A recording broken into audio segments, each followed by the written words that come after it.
All right, here's the overview of the Sony Explode XM-N502. Make sure you check out all my other videos on this amp. We did a couple of dyno runs at 2 different ohm loads. I did 2 videos of it, one on some mids and highs and one on a subwoofer. So make sure you check all those out. This is a Class AB, 2-channel, bridgeable amplifier. Kind of a smaller amp. It's about $100. It's not super powerful, even though they've got 500 written right on it there. That is a max rating.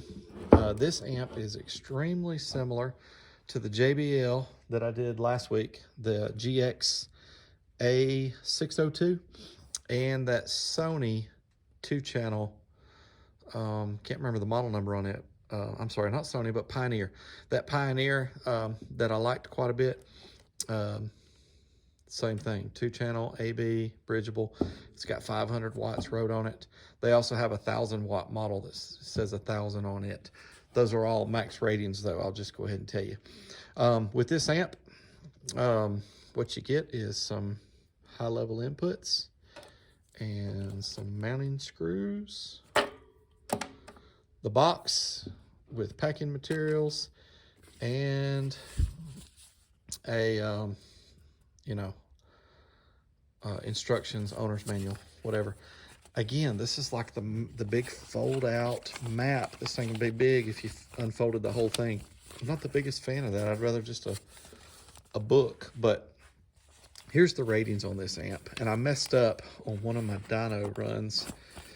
You can see right here, hopefully y'all can see that, it does have some maximum output ratings, 150 by 2 at 4 ohms, or 500 bridged at 4 ohms. It won't do either one of those, I'll just tell you. These are the realistic outputs down below that. And it's at 14.4 volts from 20 hertz to 20K at 1% THD.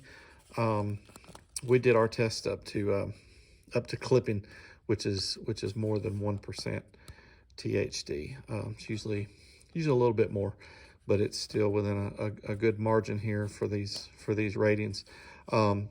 65 by 2 at 4 ohms, 85 by 2 at 2 ohms.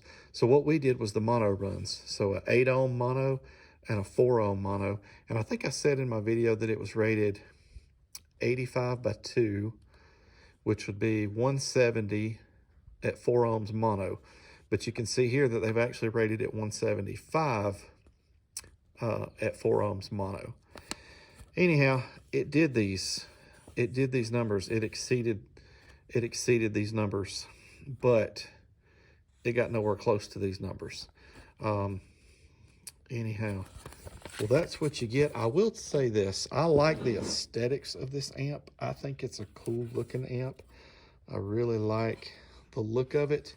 It's got the it's got all of the outputs on one side, like a lot of the Rockford Fosgate is one of them these days that does that a lot.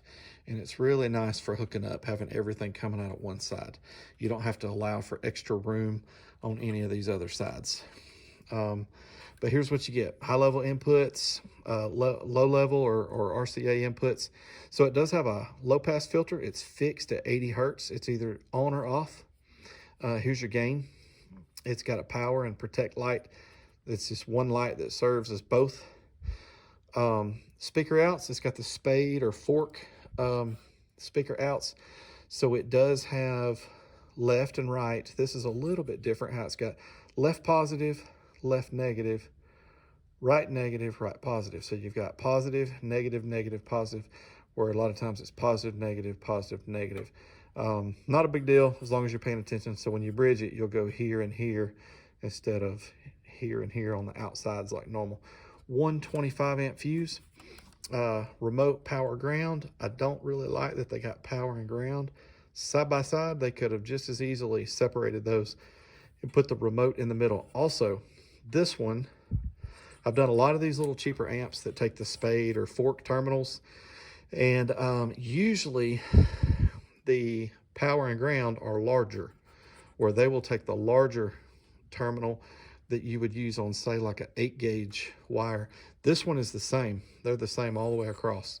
So when I wired this up, I used the 10-gauge that has the same fork terminal that I use for, like, say, the speaker wires. But anyhow, this amp doesn't draw a lot of current. You can get that kind of power through, like, say, a 10-gauge wire with no problems.